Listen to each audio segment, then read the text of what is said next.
talk a little bit about health journeys, body changes, signs and symptoms, what to do when you recognize them, or maybe how to start recognizing them. And so I wanted to talk a little bit about this because in one of my last podcasts, I talked a little bit about the journey that I was going to start. And I figured, I talked to my clients about making changes and doing things differently. And I've been putting off doing some of that myself. So I want to, share some of that process. And I am currently now waiting on results of tests that I have taken. And so it's probably going to be several weeks before before those results are processed and then I get the results. So I won't be hearing anything, but that just got me thinking a little bit about, recognizing your body and knowing kind of what's going on. And for me, I would say that journey started 10 to 15-ish years ago. I don't exactly know when I really started. It was at least 10 years ago. Somewhere in between the 10 and 15 years. And it was before I started having kids, but really after I was married. And, it started with things like when I would get sinus infections all the time. And they would just last. Like I would have a sinus infection for a month. My nose would be raw from like blowing my nose all the time. And, I eventually would give in and take antibiotics and poof, it would be gone. But over time, I started to realize, and I don't know how I made that connection, but I would take vitamin C, and vitamin C in high doses would make the sinus infection just go away. And so at some point in, my younger adult years, probably I vaguely recall being in grad school, and I would just take, lots and lots of vitamin C. When I say lots and lots, I'm not talking 2,000 milligrams in a day. I'm talking, 10 to 15,000 milligrams a day of vitamin C. Now, I'm not a doctor. I'm not giving anybody here medical advice, but often when I'm talking to my friends or my family and they're talking about having some, cold symptoms, vitamin C is one of the first things that I recommend. And it's because I've had positive experiences with that. And so, I can't remember the last time I took an antibiotic. And if I, did, it's because I'm still learning and there are certain illnesses and things that come up where I don't necessarily know how to treat it naturally. I'm asking, I'm looking. And sometimes, if you let something go too long, you may need something like an antibiotic potentially, or you just may need to know the right path to take. And I don't always know that. I'm still learning. But anyway, you would take vitamin C throughout the day. I wouldn't take all of that at once. And you usually take it from what I've learned, is what we call bowel tolerance. And so that's when you start to experience some like gastro stuff, whether that's diarrhea or constipation or gas. When you start to get that, that's your cue, like, okay, my body's had enough. I can maybe back off from whatever amount I was taking. And again, I'm not telling you what you should do, but that's what has worked for me. Now, it doesn't necessarily make everything just, miraculously go away, but it has limited symptoms. And for me, over time, as I've gotten rid of things in my life, as I have made changes, I can notice those body symptoms a lot faster than I used to be able to. So what can happen when our body is in toxic overload, we don't necessarily notice that the things we are taking and the things that we are doing are actually hurting us, or like that they actually don't feel good. A good example of this would be soda or pop or whatever you call it. I would drink that, like a lot of people, all the time. Maybe not every day, but definitely if we went out, I'd be getting a cherry Coke. Cherry Coke is my favorite, or a Pepsi, or, something. And, it tasted good. It was sugar. It was addicting. I know all these things now.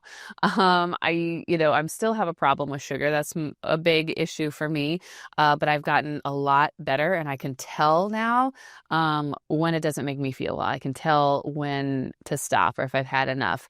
Because my body is just like, oh, like, I don't want that.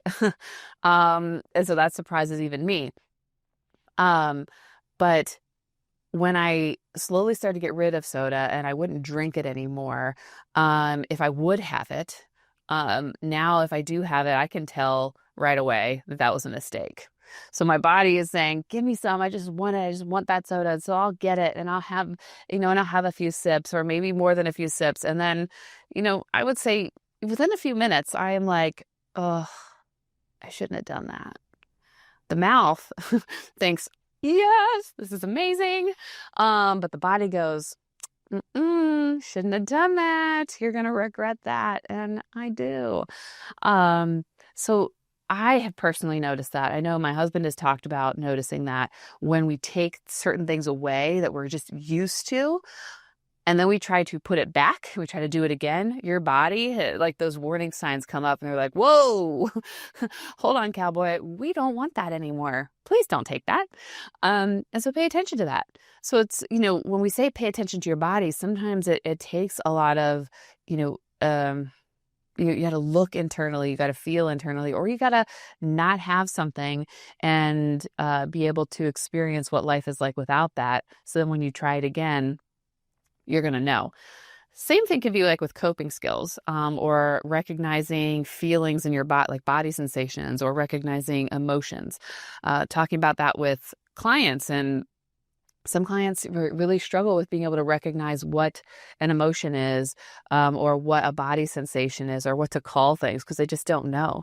So a lot of it is education for themselves. And, how do I label that thing, that little thing I do, that jitteriness that happens? When is that happening? Am I paying attention?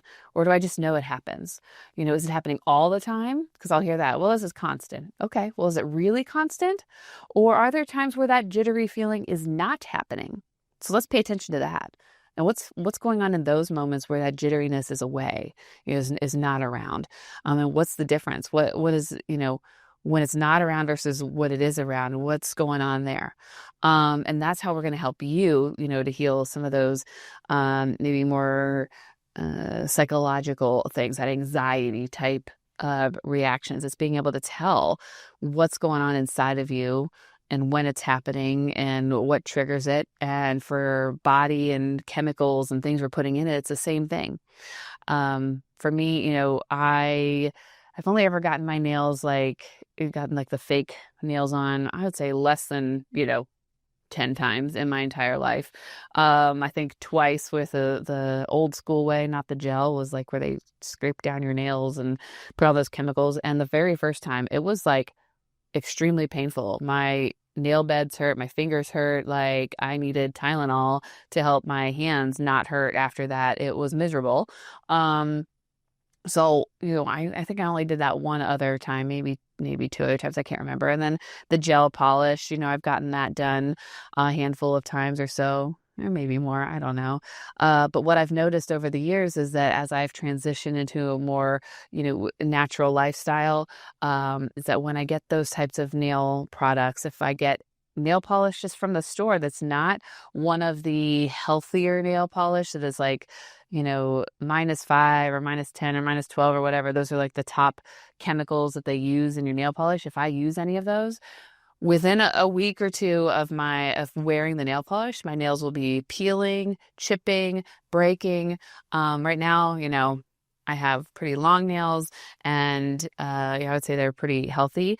And so I have to buy specific nail polish where I don't have that happen. If I use a nail polish and my nails start to do that within a few weeks, I have to toss the nail polish because I know I've got the wrong kind. It has something in it that my body does not like, and my nails will tell me.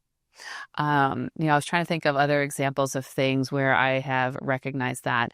I've been, one of the reasons I've been wanting to get some of these other tests done is just I know there's something off, but I don't know what that off thing is. For me, I get a lot of like bloating. And so it's like trying to pay attention to, well, when is it happening? Am I eating certain foods where that happens? Is it, a certain time of the month? Is it when I'm under a certain type of stress?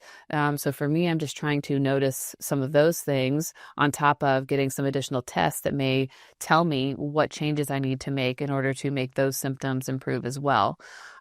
So one of the tests I got was like the overall blood test. So it's testing all kinds of, I'm getting all kinds of things tested.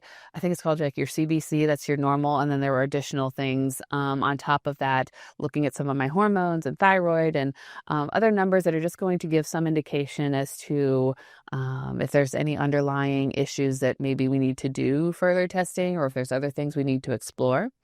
I got what's called a stool test. So it's not, super fun. You get to go to the bathroom in a little like dish, and then you get to use a little tool, and you get to, pick some of it out and put it in a little tube and shake the little tube up. And then you send that tube off, and then they're going to do a bunch of tests on it to see what's going on in your gut, right? So what's coming out of you is going to tell the lab a lot about what is going on inside you. So I often talk a lot about that with my clients, and understanding like what's going on in your gut. We can talk trauma, we can talk coping skills, we can talk depression, anxiety, and all of that all we want, but it's not going to heal your gut. Okay.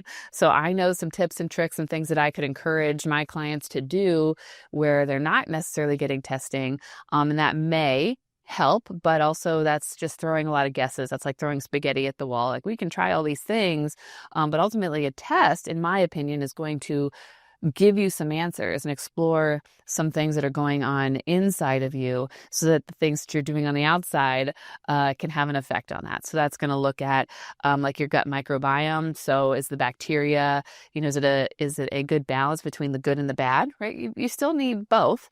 We obviously typically want more good bacteria, but is it like an overabundance? We have an overabundance of like good bacteria, because that's also not good. Do we have any candida? Or that's a yeast growing in your gut, parasites.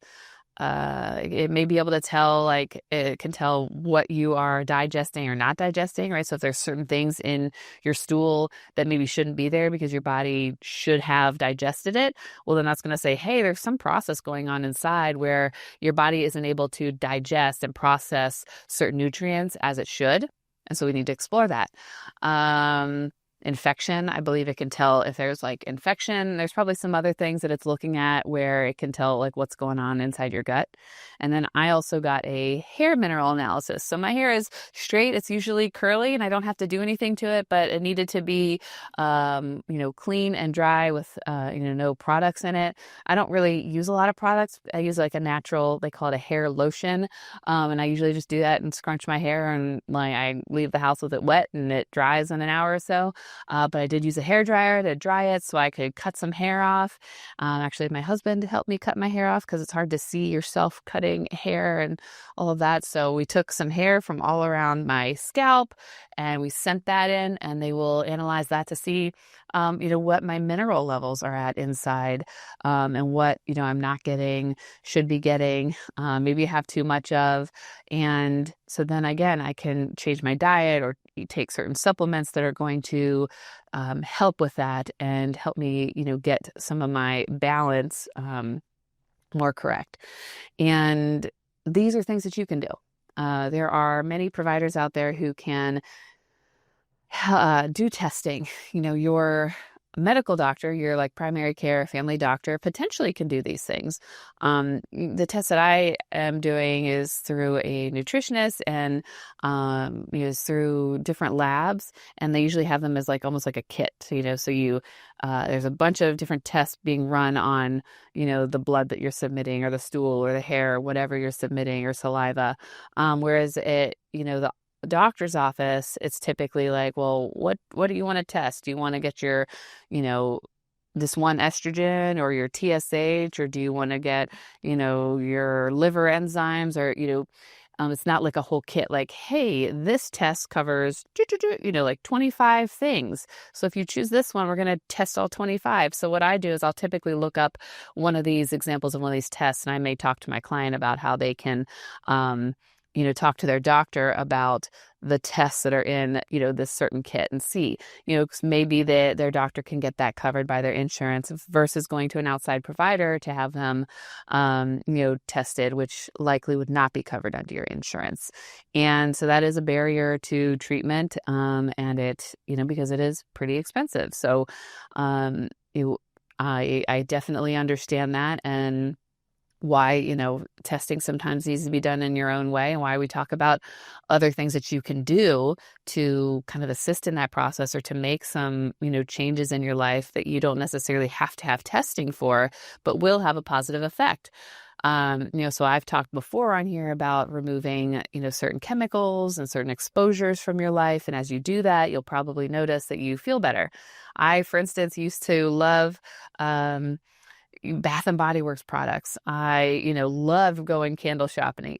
You could ask my husband when they had their candle sale, or their lotions and their sprays and their body washes. We would go in and we would get the certain ones when they were on sale, and buy 3, get 3 and all of that. I can't stand those products. I can walk into a house and I can smell them. If you have an air freshener, I will probably unplug it. Sorry. If you have a candle and it's really strong, I may or may not blow it out when you're away. Or I might ask if we can not have it while I'm there. Or I might have to step out and get some fresh air, because I definitely feel the effects of those chemicals on my body and my brain, and I don't like it because I've removed them from my life. So when I do smell them, I don't like them. It doesn't make me feel good. And there's all kinds of reasons why, and maybe we'll talk about that again in the future, but it is in some past episodes where I talk about some of those things that are in those products. But some slow things you can start to do is just remove certain things from your life. Maybe it's things that you've been told are bad for you. Maybe it's things that you question, I don't always feel good after I eat ice cream. Maybe try not eating it for a month and just see, do you feel better? Something you eat on a regular basis. If you just remove it and see, what do you feel like when you aren't having that? That may give you an answer. Now, it's maybe a slower way of doing that, but it's also going to tell you something. And then you may be able to notice that when you reintegrate it into your life, you may notice what your body's telling you. And that's what I want you to do, is just notice. Do I get gas? Do I get rumblies? Do I feel full for too long? Do I, when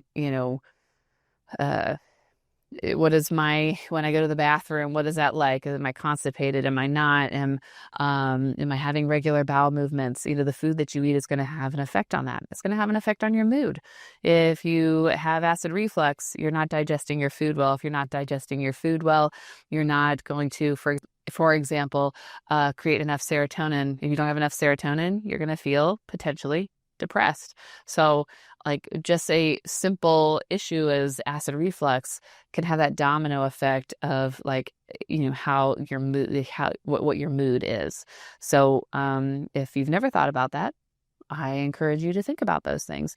If you're watching this and you are interested in seeing a therapist that talks about those things, I'd be happy to talk to you about those things. If you have a client that maybe would like to talk about those things and kind of go down that path, I may be a good fit for that. So, thanks for listening and joining me today. And just know that, you're not the only people I encourage to do this. I am also doing it myself. And hopefully, I'll get some answers and be able to make changes and feel better myself along with you. Thank you for joining me today. I hope you enjoy my Christmas sweater. I'm an elf today. I will see you again next week.